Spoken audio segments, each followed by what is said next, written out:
Chapter 2. A Tree's Refuge. The wyvern lay defeated, a smoking heap in the clearing, but Chad barely had time to process the fact that he'd somehow just killed a dragon.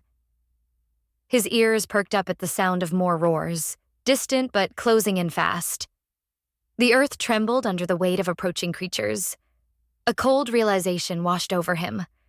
Whatever else was out there, it had heard the explosion, and it was coming. Chad's heart pounded. His new power had just saved him, but he had no idea how it worked, let alone how to control it.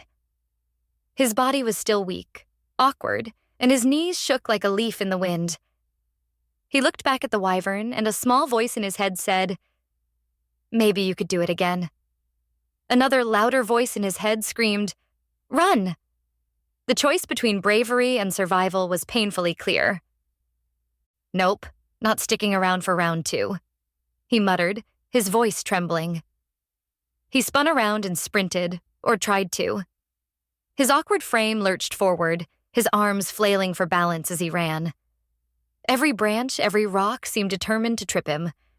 He fell twice in the first 30 seconds, cursing his new, graceless body. But fear drove him forward. He had to get as far away as he could. Night had fallen by the time Chad slowed down. He was exhausted, every muscle aching, his lungs burning. He stumbled upon a massive tree, its roots gnarled and twisted, like giant hands gripping the earth. He saw a gap between two of the larger roots, a small hollow just big enough for him to squeeze into. With a desperate sense of relief, Chad slipped into the gap, curling up beneath the protection of the ancient tree. The ground was cold and uncomfortable, but it felt safe. As he rested, his mind raced. He replayed the day's events over and over. The dice, the truck, the dragon, the number that glowed on his hand. Fate's roll, the voice had called it. He didn't understand what it meant, but one thing was clear. His life was no longer his own. He was in a strange new world, with a strange new body, and apparently, dice were deciding whether he lived or died. He sighed, closing his eyes. "What kind of twisted joke is this?"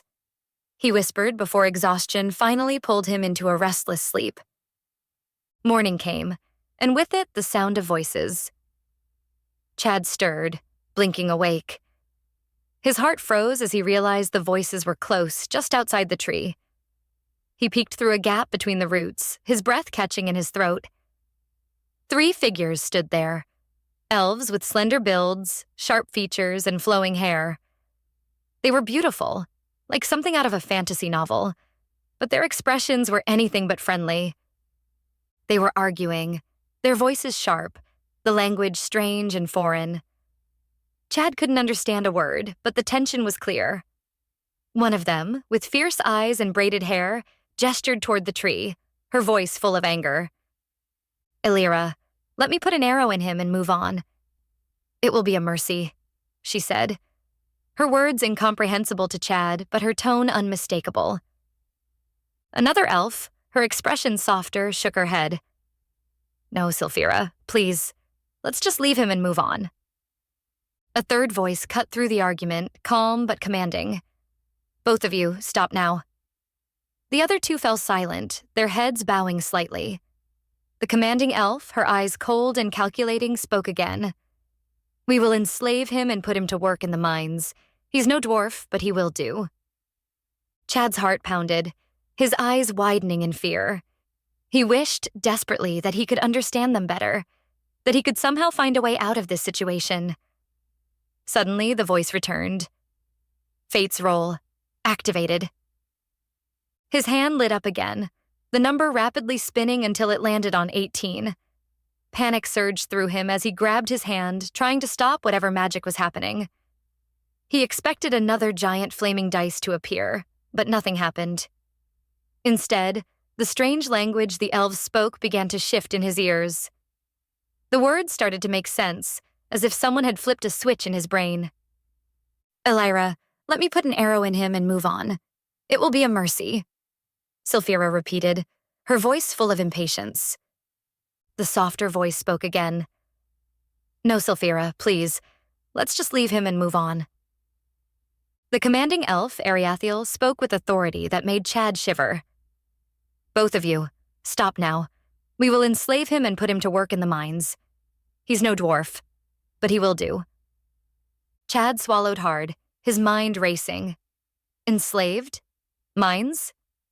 He had to think fast. He couldn't let them find him, but what chance did he have against 3 armed elves? His eyes darted around, looking for any way out, any chance to escape. His fate, it seemed, was still rolling, and he wasn't sure if he liked where it was headed.